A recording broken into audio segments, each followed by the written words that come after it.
You got a sweet tooth? You craving something sweet like cotton candy? Don't worry, I got you. This is Cotton Candy Combos, the podcast with Blonde Sugar. Get ready to live out loud, uncoded, because I don't sugarcoat shit. Basically, if you're thinking about it, then I'm probably gonna say it. And let me give you the disclaimer now. This ain't for church folks, because this is raw and uncut. It's gonna get real, okay? All right, now let's get into this session. So, is anybody single? Let me raise my hand. I'm single. So when it comes to singleness, it's a journey. A lot of times it's looked at as something negative, or like people view it as, I want to say, like envious of like other people's relationships, or like, oh, I want that, or this person's getting married, they're starting a family, and then you feel like, dang, when is it gonna be my time? Or like, I do everything right, but somehow I still end up getting the short end of the stick, or like, why am I single?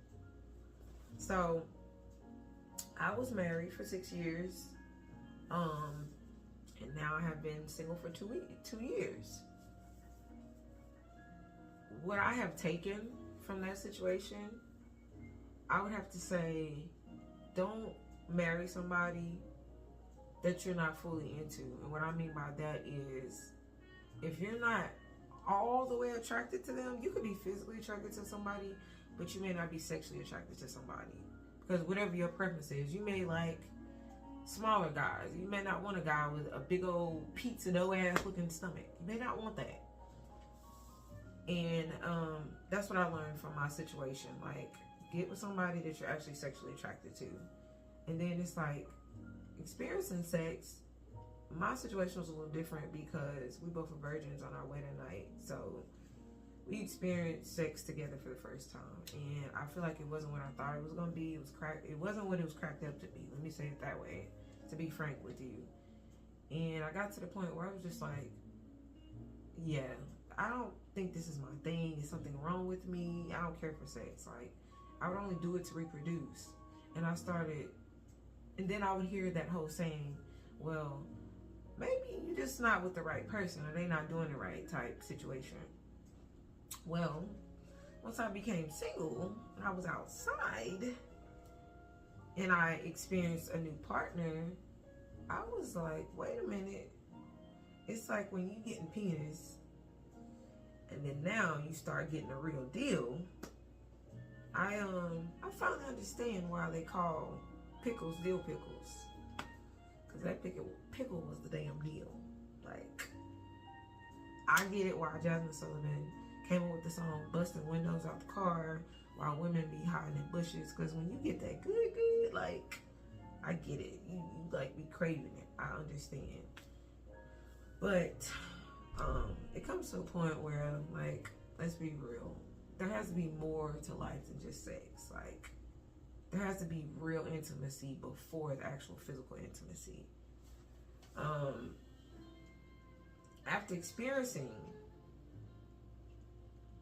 the real pickle 45 times of that, yes, I was counting, because when it's good, it's good.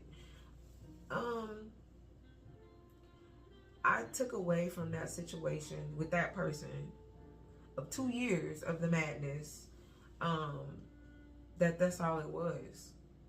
So it's like, I enjoyed that, but at the end of the day, I would say if you're a Christian, then you should be walking upright. Like, you can't be doing things of the world. Like, yes, it feels good in a moment, and like, I feel like you're taking care of your fleshly desires, but when you walk with God, you should start to flee from sin. And I've been on this journey with God, and I realized there are just certain things that I know better, and I don't want to block my blessings. So I would encourage other people, if you are a Christian, you should go on a celibacy journey. Because I feel like when you remove sex out of the equation, you can really see things clearly, and it won't alter your thoughts. And you really get to see who is there for you, who wants to be with you or be around you or get to know you for you, not just for what's in your pants or what's between your legs. So I am celibate myself. I'm going to wait till marriage once again. I want to please God in all aspects of my life. I really please God to please man. So the way I'm looking at it is, because God spoke to me. He was like, okay, Asia, you know you're doing wrong. Stop having sex and you're not married. So once he, what's the word? I can't think of the word I'm trying to say. But once I felt guilty, I just straightened up. Because if you really think about it, if all I gotta do is give up my fleshly desires, give up sex, and you mean to tell me you'll give me the desires of my heart, I have everything I want and then some? Say less, God. Like, I can do that. That ain't nothing. So use this time of your singleness to better yourself as a person, better your relationship with God. Like, really get to know him. Don't just read. You know how, like, they have that Bible app and it just has that one verse that pops up every day for you to read? Go beyond reading the verse. Read a whole chapter. That's what I'm doing. You know, fasting may be an option for you too. But it just feels good to be pleasing God. It really does. And it's like, you look back on certain things and you be like, dang, I really was into my fleshly desires. Just giving my sweetness away. I'm not married. There's no real commitment. I mean, just forget the commitment. Just, I'm not married, and you know, I'm disobeying God. I'm fornicating. So let me clean up my act.